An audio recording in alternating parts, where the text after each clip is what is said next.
नमस्कार दोस्तों, स्वागत है आपका हमारे चैनल बॉलीवुड इनसाइडर में, जहां आपको मिलेंगी बॉलीवुड की हर नई और ताज़ा खबरें, गॉसिप और एक्सक्लूसिव अपडेट्स।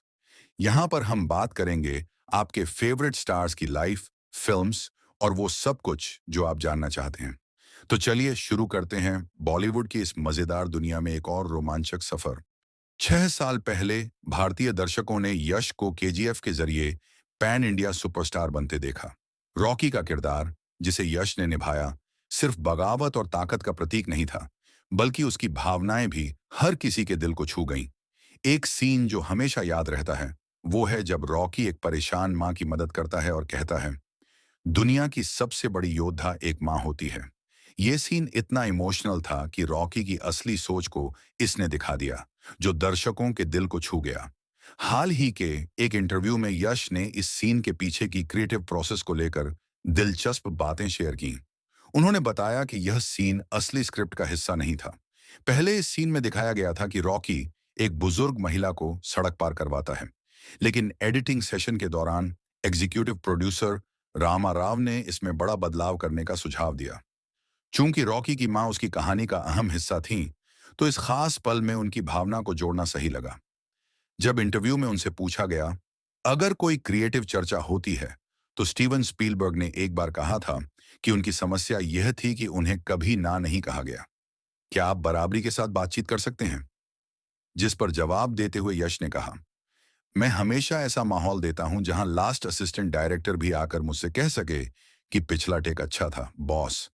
मैं ऐसा इसलिए करता हूं क्योंकि जब आप सबको खुलकर बोलने का मौका देते हो, तब कई बार कमाल के आइडियाज सामने आते हैं। केजीएफ में भी ऐसा ही हुआ। मैं और प्रशांत एडिट देख रहे थे और उस सीन पर काम कर रहे थे।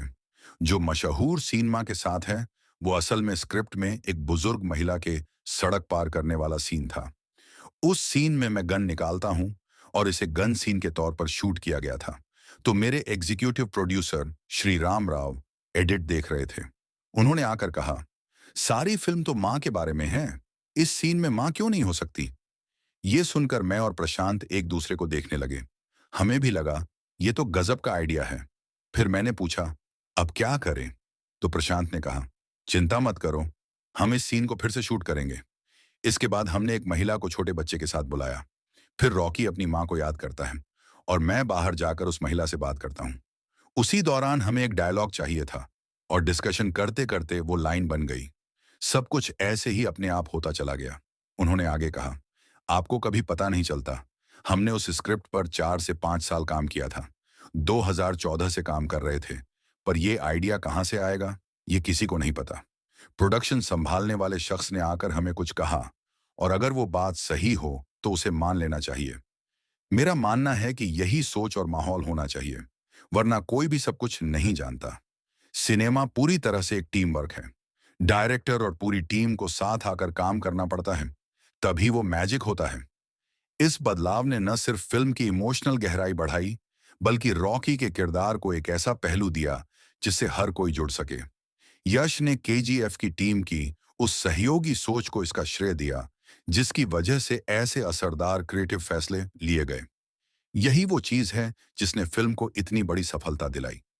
यश के पैन इंडिया सुपरस्टार बनने के 6 साल पूरे होने का जश्न मनाते हुए ये कहानी दिखाती है कि कैसे सोच समझकर लिखी गई कहानी और दिल से की गई परफॉर्मेंस ने केजीएफ को सिनेमा की दुनिया में एक माइलस्टोन बना दिया।